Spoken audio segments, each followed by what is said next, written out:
हाँ जैनब बेटा आ जाओ। अब मैं कह रहा हूँ तुम आ जाओ। नहीं जैनब आप आ जाओ इधर हमारी तरफ। अबू, आप तो खुद कहते थे कोई भी काम करने से पहले आपस में मशवरा करते हैं, लेकिन आपने जैनब को क्यों बुलाया? बेटा मैंने ऐसा कौन सा काम कर दिया जिससे आप लोगों का नुकसान हो? बड़ा भाई ठीक कह रहे हैं अबू। जमीन की तकसीम के मामले में आपने जैनब को क्यों बुलाया, जबकि आप अच्छी तरह जानते हैं कि शादी के बाद अब वो इस घर का हिस्सा नहीं रही। शाबाश बेटा शाबाश। अपनी सगी बहन और मेरी बेटी की शादी होते ही उसको पराया समझ लिया। पराया समझ नहीं रहे अबू, वो हमारे लिए पराई हो चुकी है। मैं पूछता हूँ तुम दोनों से, क्या उसकी वल्दियत में से मेरा नाम खारिज हो चुका? क्या उसकी वही वालदा नहीं जिसकी कोख से तुम दोनों ने जन्म लिया? अबू जी, आप इतने मासूम ना बने। आप अच्छी तरह जानते हैं कि आप उसके नाम के साथ उसके खामद का नाम आता है। जानता हूँ बेटा जानता हूँ। मौजूदा रिश्ते के हिसाब से उसके शनाख्ती कार्ड में उसके खामद का नाम ही लिखा जाता है, लेकिन वल्दियत के हिसाब से उसका बाप मैं ही कहलाऊं।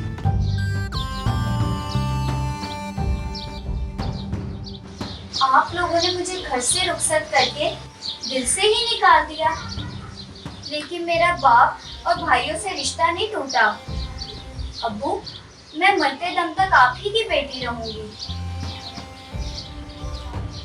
अब्बू, कोई खास बात ही आपने मुझे बुलाया और मेरे आते ही खामोश कर हो गए। क्या आप लोगों को मेरा आना अच्छा नहीं लगा? क्यों अच्छा नहीं लगा? बहुत अच्छा लगा।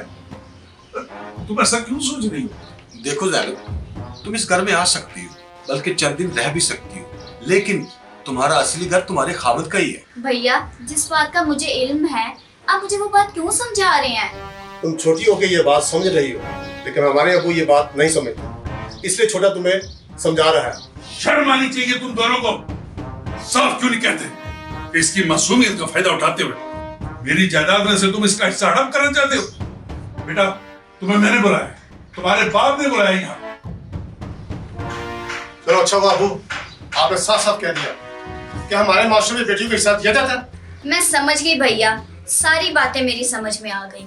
क्या समझ गई? हाँ, क्या बात तुम्हारी समझ में आ गई? अब्बू ने जायदाद की बात की होगी और आप दोनों ने कहा होगा पढ़ा लिखा कर उसकी शादी कर कर लाखों रुपए उस पर खर्च कर दिए और अब उसका इस घर में कोई हिस्सा नहीं बनता। देखो जैनब, आप पढ़ी लिखी भी हो और समझदार भी हो। हमने अबू को ऐसा ही कहा। हमने ऐसा कहा तो क्या गलत किया? सही भी क्या बोला तुमने? एक तरफ तो बहन को समझदार और पढ़ी लिखी भी मानते हो और दूसरी तरफ ये भी चाह रहे हो कि वो तुम्हारी गलत बात को सही मान ले।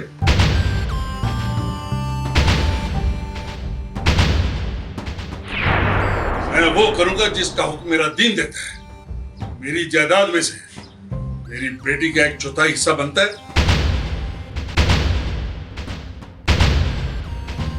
और वो मैं उसे अपनी जिंदगी में देकर ही जाऊंगा। अबू, आपने अपनी बेटी को जायदाद देने का फैसला कर ही लिया है, तो हम आपको ये काम नहीं करने देंगे। वाह अबू जी वाह, बेटी को जायदाद में 1/4 हिस्सा देना है, दीन की ये शिक तो आपको याद है, लेकिन दीन की और शिकें भी हैं, वो तो पूरी करते कभी नहीं देखा आपको। शर्म करो तुम दोनों, ये किस लहजे में अपने बाप से बात कर रहे हो? इस लहजे में बात कर रहे हैं? हाँ, मेरी बात कान खोलकर सुन लो। हम अपने औलाद के हिस्से का 1 टका भी तुम्हें नहीं देंगे, समझी तुम? अरे कुछ शर्म कर लो बेकार। तो अपने खाने का बचा कुछ हिस्सा समझ कर इस बेचारे के हिस्से में भी कुछ जाने दो। अबू, जब इसका अपना दस्तरखान सज चुका है तो हमारी मेज पे इसको खाने की दावत क्यों दे रहे हैं? बस करें बस। बाप के एहतराम को मजीद अपनी बेइज्जती के पांव तले मत रौंदे। ना मैंने पहले कभी बाप की जायदाद में से हिस्सा मांगा है, ना आगे कभी मांगूंगी। अगर मुझे पता होता अब्बू कि आप इस सिलसिले में मुझे बुला रहे हैं तो मैं कभी ना आती। कुछ भाई ऐसे भी होते हैं जो बहनों पे से जान मार देते हैं, और एक आप दोनों हैं कि अपने बचे हुए खाने में से भी एक निवाला नहीं देना चाहते।